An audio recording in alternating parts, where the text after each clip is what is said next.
نہ ہم اہل سنت کے ٹھیکیدار ہیں، نہ کسی کو ٹھیکیدار مانتے ہیں،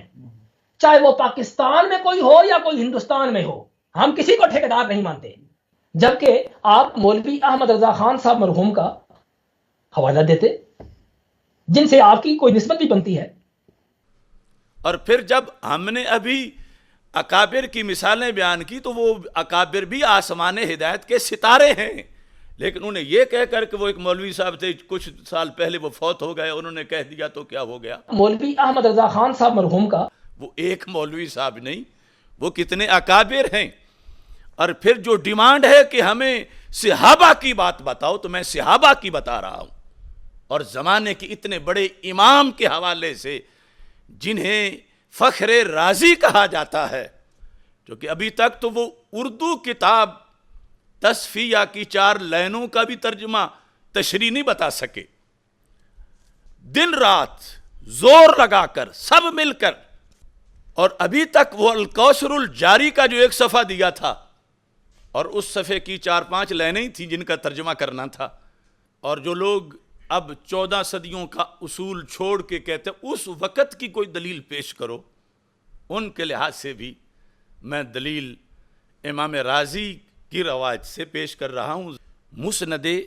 فاطمۃ الزہرا رضی اللہ تعالی عنہا، یہ کتاب ہے امام جلال الدین سیوطی رحمۃ اللہ علیہ کی۔ اس میں حضرت صدیق اکبر رضی اللہ تعالی عنہ اور سیدہ فاطمۃ الزہرا رضی اللہ تعالی عنہا کا جب مکالمہ ہوا تو اس کے لحاظ سے حضرت عمر بن خطاب رضی اللہ تعالیٰ عنہ گواہی دیتے ہیں کہ میں پاس تھا جب گفتگو ہو رہی تھی۔ فقال ابو بکر رضی اللہ تعالیٰ عنہ، حضرت سیدہ فاطمۃ الزہرا رضی اللہ تعالیٰ عنہا کے دعوی فدق کے جواب میں سیدنا صدیق اکبر رضی اللہ تعالیٰ عنہ نے یہ ارشاد فرمایا، ابو کے واللہ خیر منی وانت خیر من بناتی، کہ خدا کی قسم سیدہ فاطمۃ الزہرا رضی اللہ تعالی عنہ کے تمہارے والد گرامی، وہ جو نبیوں کے سلطان ہیں، نبیوں کے سردار ہیں، وہ مجھ سے کروڑہا مرتبہ افضل ہیں۔ وانت خیر من بناتی، اور مجھے اپنی بیٹیوں سے وہ محبت نہیں جو آپ سے ہے، اور میری بیٹیوں کی وہ فضیلت نہیں جو فضیلت اے سیدہ فاطمہ رضی اللہ تعالی عنہ کے جو فضیلت آپ کی ہے، لیکن میری مجبوری یہ ہے، قال رسول اللہ صلی اللہ علیہ وسلم، کہ نبی اکرم نور مجسم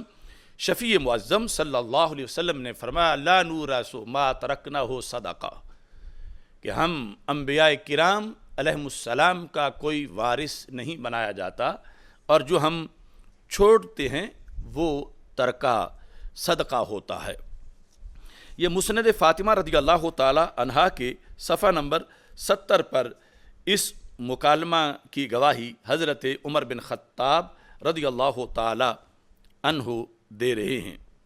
تفسیر کبیر میں امام فخر الدین رازی انہوں نے اس مکالمہ کا ایک حصہ لکھا، فلما مات ادعت فاطمہ علیہ السلام، کہ جب رسول اکرم نور مجسم شفیع معظم صلی اللہ علیہ وسلم کا وصال ہوا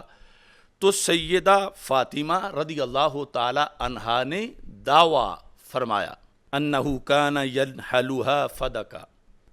کہ نبی اکرم نور مجسم شفیع معظم صلی اللہ علیہ وسلم نے مجھے فدق عطیہ فرمایا تھا۔ اگرچہ اس روایت کے جو باقی مضمون ہے یا جس چیز کا دعویٰ ہے اس کے لحاظ سے سند کا بھی محاکمہ کیا ہے ہمارے اکابر نے، لیکن جو لفظ اس وقت میں پیش کر رہا ہوں ان پر کسی کا کوئی اعتراض نہیں جو آگے میں اس وقت مضمون میں پیش کرنا چاہتا ہوں۔ جو یہاں اب روایت ہے یہ اہل سنت و جماعت کی بہت سی کتابوں میں موجود ہے، مثلا وفاء الوفا میں بھی ہے، یہاں امام رازی نے اس کو لکھا، دیگر بہت سی کتابوں میں ہے، اور اس کا بھی جواب دیا گیا۔ فقال ابو بکر رضی اللہ تعالی عنہ انت اعز الناس علی فقرا وَأَحَبُّهُمْ إِلَيَّ غِنَا، اے فاطمۃ الزہرا رضی اللہ تعالی عنہا، آپ کا مالی طور پر معاذ اللہ نادار ہونا، فقر آ جانا، یہ جتنا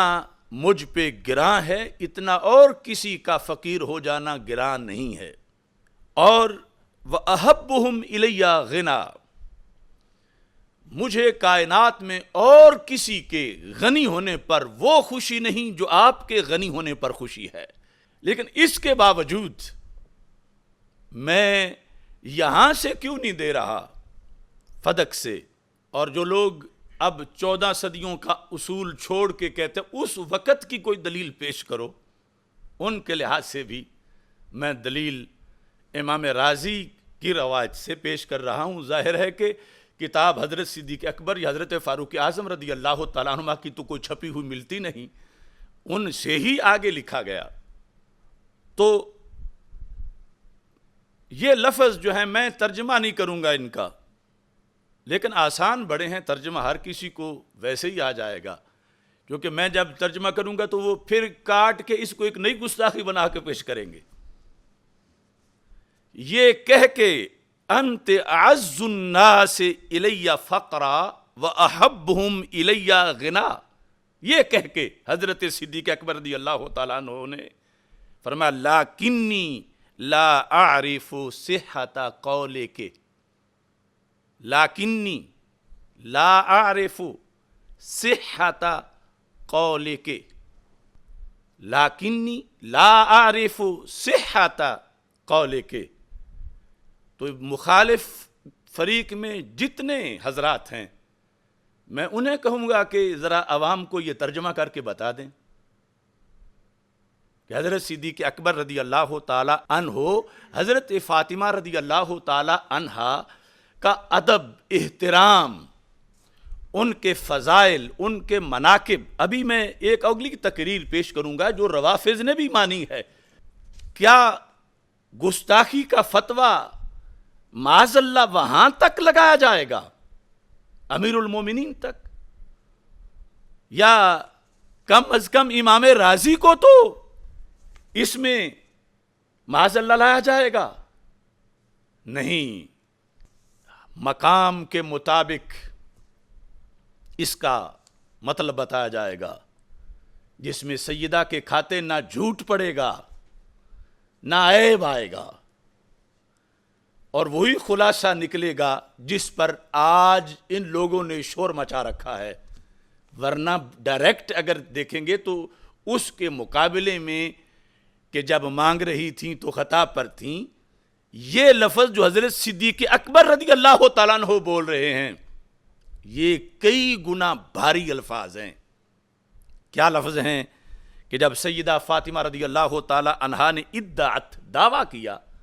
تو حضرت صدیق اکبر رضی اللہ تعالیٰ عنہ نے ان کے فضائل و کمالات کو بیان کر کے آگے حدیث کے حوالہ دیتے ہوئے فرما دیا کہ آپ نے جو دعویٰ کیا اس کے لحاظ سے میں یہ کہتا ہوں لیکنی لا اعرف صحت قولک۔ یہ اس تمام طبقے پر جو کہتے ہیں یہ آج تک کہا ہی کسی نے نہیں، اور پھر جب ہم نے ابھی اکابر کی مثالیں بیان کی تو وہ اکابر بھی آسمان ہدایت کے ستارے ہیں، لیکن انہیں یہ کہہ کر کہ وہ ایک مولوی صاحب تھے کچھ سال پہلے وہ فوت ہو گئے، انہوں نے کہہ دیا تو کیا ہو گیا؟ وہ ایک مولوی صاحب نہیں، وہ کتنے اکابر ہیں۔ اور پھر جو ڈیمانڈ ہے کہ ہمیں صحابہ کی بات بتاؤ تو میں صحابہ کی بتا رہا ہوں، اور زمانے کے اتنے بڑے امام کے حوالے سے جنہیں فخر رازی کہا جاتا ہے، اور یہ الفاظ میں ترجمہ نہیں کر رہا لیکن ان کے لیے یہ میں پیش کر رہا ہوں، سکرین پہ انہیں نظر آئیں گے، اور انہیں کہوں گا کہ مزید کوئی گستاخیوں کے گھوڑے دوڑانے کی بجائے پہلے یہ ترجمہ کر کے بتاؤ، کیونکہ ابھی تک تو وہ اردو کتاب تصفیہ کی 4 لائنوں کا بھی ترجمہ تشریح نہیں بتا سکے، دن رات زور لگا کر سب مل کر، اور ابھی تک وہ الکوثر الجاری کا جو 1 صفحہ دیا تھا اور اس صفحے کی 4-5 لائنیں ہی تھیں جن کا ترجمہ کرنا تھا. جو میں نے خلاصے کے طور پر ذکر کیا تو وہ میری ایک جدا گستاخی بنا کے پیش کر رہے ہیں کہ وہ تو یہ کہہ رہے ہیں کہ حضرت صدیق اکبر رضی اللہ تعالی عنہ نے انہیں لقمہ حرام سے بچایا. تو جس نے لکھا ہے، جو ہزاروں اماموں کے بھی استاذ ہیں، یعنی بالواسطہ اور بلا واسطہ، تو انہوں نے جو بات لکھی، یا تو پھر ایک ایک کر کے سارے اماموں کو کینسل کرتے جاؤ. یہ امام راضی ہیں، ذکر کر رہے ہیں حضرت صدیق اکبر رضی اللہ تعالی عنہ کا، اور کائنات میں رسول اکرم صلی اللہ علیہ وسلم کے بعد حضرت سیدہ فاطمہ رضی اللہ تعالی عنہا کی شان کو جتنا وہ جانتے ہیں اور جتنا انہوں نے پہرا دیا ہے شان سیدہ پاک رضی اللہ تعالی عنہ پر حضرت صدیق اکبر رضی اللہ تعالی عنہ نے، اور جتنی ان کی خدمات ہیں، اتنا اور کوئی بھی نہیں.